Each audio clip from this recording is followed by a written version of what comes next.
Ya, Assalamualaikum warahmatullahi wabarakatuh. Kita lanjutkan pertemuan berikutnya. Ya, ini perkuliahan kali ini akan membahas tentang masalah data, ya, teknik pengambilan sampling, lalu nanti tentang apa namanya skala pengukuran, ya. Nah, ini kita akan bahas satu persatu ya.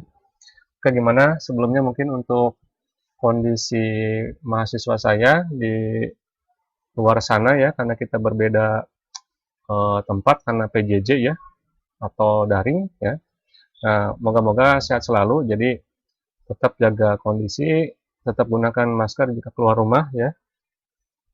Semoga sehat selalu kalian dengan bersama keluarga kalian. Oke, kita lanjutkan ya untuk materi berikutnya. Kita akan berbicara tentang masalah data ya. Orang tuh selalu berbicara kadang-kadang bukti dengan data, data dan seterusnya. Sebenarnya apa sih data itu ya?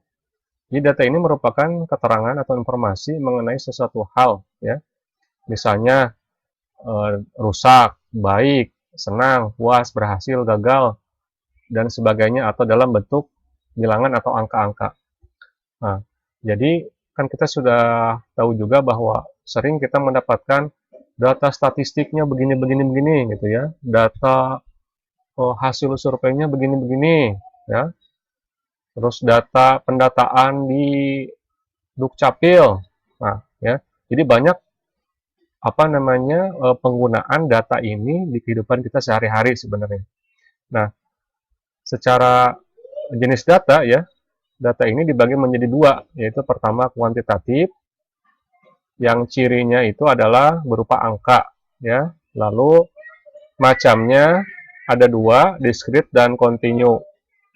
Nah, sebagai contoh, nah untuk diskrit ini keluarga A mempunyai 3 anak laki-laki dan 2 anak perempuan. Lalu kalau kontinu ini lebih ke kecepatan mobil 80 km per jam. Kualitatif, nah ini cirinya adalah tidak bersifat angka, ya, bukan angka. Jadi contohnya kategori sembuh, rusak, berhasil, gagal, dan lain-lain. Oke, untuk pengukuran, pengukuran adalah usaha memasangkan angka-angka terhadap objek-objek atau peristiwa-peristiwa menurut aturan tertentu. Jadi seperti contoh kalau jalan itu diukurnya menggunakan apa? Meteran ya. Jadi satuannya meter gitu misalnya. Kalau misalnya berat satuannya adalah kilogram ya. Lalu kalau untuk yang misalnya apa namanya? Volume misalnya itu liter atau misalnya sentimeter kubik ya atau meter kubik gitu ya. Nah, itu untuk volume. Jadi pengukuran ini penting. Mengapa? Karena menunjang sekali dalam nanti ketika Anda membuat instrumen lalu melakukan pengukuran, ya. Nah, berdasarkan skala pengukurannya, dapat dibagi menjadi 3 bagian, yaitu pertama nominal, yang kedua ordinal, yang ketiga adalah interval, yang keempat adalah rasio. Nah, apa sih skala nominal? Nah, ini. Jadi angka-angka hanya bisa digunakan sebagai nama penggolongan, ya. Jadi angka-angka ini digunakan sebagai nama penggolongan atau pengkategorian. Angka tersebut tidak mengukur besarannya, ya, tetapi hanya sebagai lambang atau notasi atau kategori saja. Nah, ini sebagai contoh, variabel jenis kelamin, misalnya kode 1 untuk laki-laki dan 0 untuk perempuan.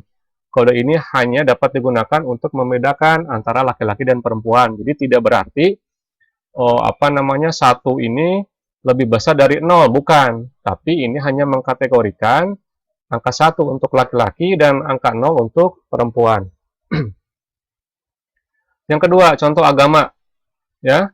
Kode 1 agama Islam, kode 2 untuk Katolik, 3 Protestan misalnya, 4 Hindu, 5 Buddha misalnya, atau 6 nanti misalnya Konghucu misalnya contoh. Nah, untuk variabel yang digunakan, nah ini sebagai kategori saja, jadi tidak ada pengurutan, misalnya Islam nomor 1, enggak. Jadi semuanya statusnya sama gitu ya. Yang kedua, ini adalah skala ordinal ya. Apa itu skala ordinal? Jadi angka yang digunakan selain sebagai nama penggolongan, pada skala ini penggolongannya telah membentuk suatu tingkatan. Ada yang dianggap tingkat terendah dan ada yang dianggap tingkat tertinggi. Jadi ada ranking ya, pemeringkatan.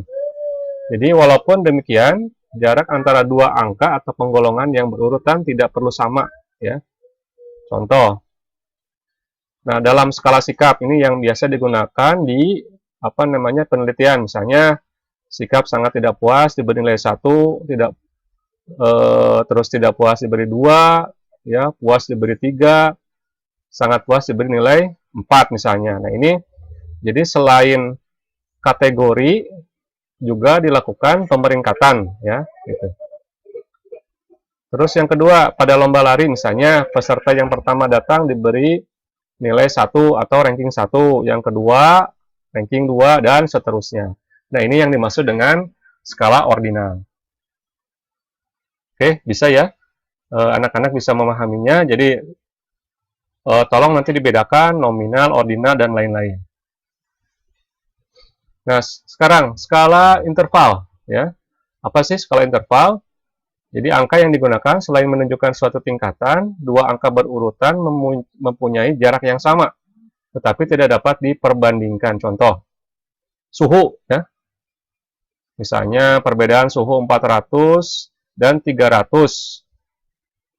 Ya, itu sama dengan perbedaan antara suhu 800 dan 700, yaitu masing-masing 100. Tetapi benda yang bersuhu 400 tidak berarti panasnya 2 kali benda yang bersuhu 200. Hal ini disebabkan skala interval tidak memiliki nilai dasar mutlak. Nah, ini yang paling utama. Jadi pada saat termometer Celcius itu 0 derajat ya, merupakan kondisi tertentu ya ketika air ya membeku menjadi es ya pada tekanan udara 75 Hg, dan bukan berarti kondisi pada saat itu tidak memiliki derajat panas. Nah, ini contoh. Lalu yang kedua, indeks prestasi ya. Jadi misalnya IPK ada rentang ya gitu ya. IPK misalnya 0 sampai berapa? 4 gitu ya. Untuk IPK misalnya untuk untuk 1 sampai 2, 2 sampai 3 misalnya gitu ya. Ini prestasi gitu ya. Nah, terus skala rasio. Nah, skala rasio merupakan skala pengukuran tertinggi ya. Data pada skala rasio bersifat sama seperti data skala interval. Nah, kelebihan skala rasio dibandingkan skala interval yaitu nilai-nilai pada skala rasio dapat dibandingkan karena memiliki nilai dasar mutlak.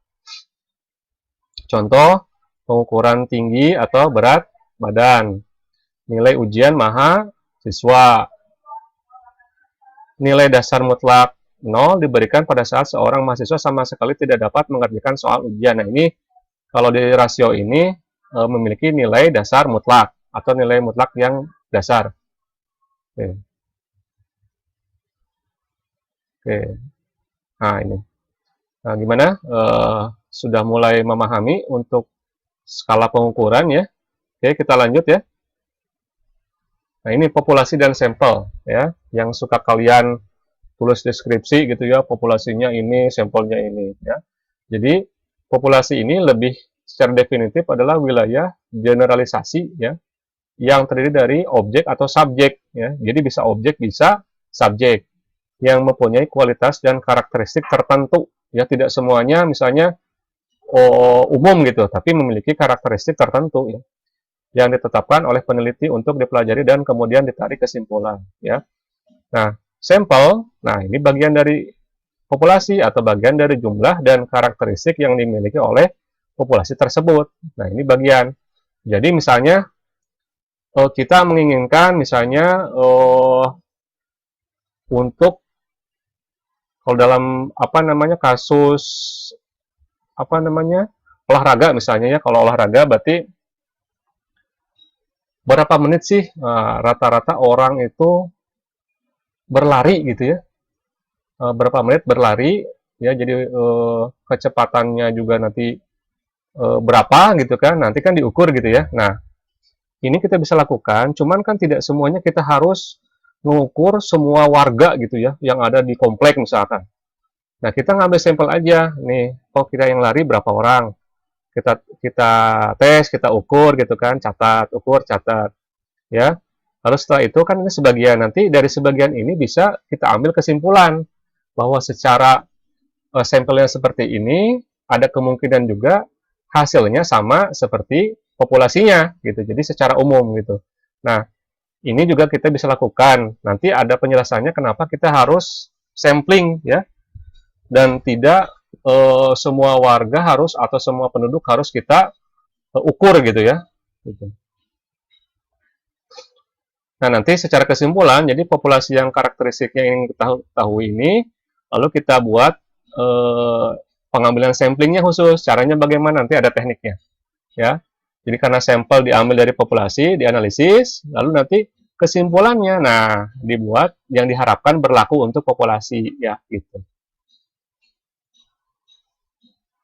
Nah ini populasi secara apa definitif ya. Jadi contohnya, misalnya, nah ukurannya disebut sebagai parameter ukuran populasi ya. Terus bila penelitian dilakukan terhadap seluruh populasi disebut sensus ya. Nah, sampel nih. Kalau sampel itu ukuran besaran yang dihitung dari sampel disebut statistik. Nah, itu.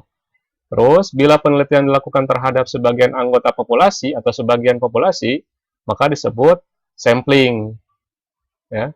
Nah, ini contoh populasinya adalah siswa-siswi SMA kelas 12 per jumlah 500. Lalu nanti sebagian siswanya misalnya contoh jumlahnya adalah 100 dijadikan sebagai sampel. Ya.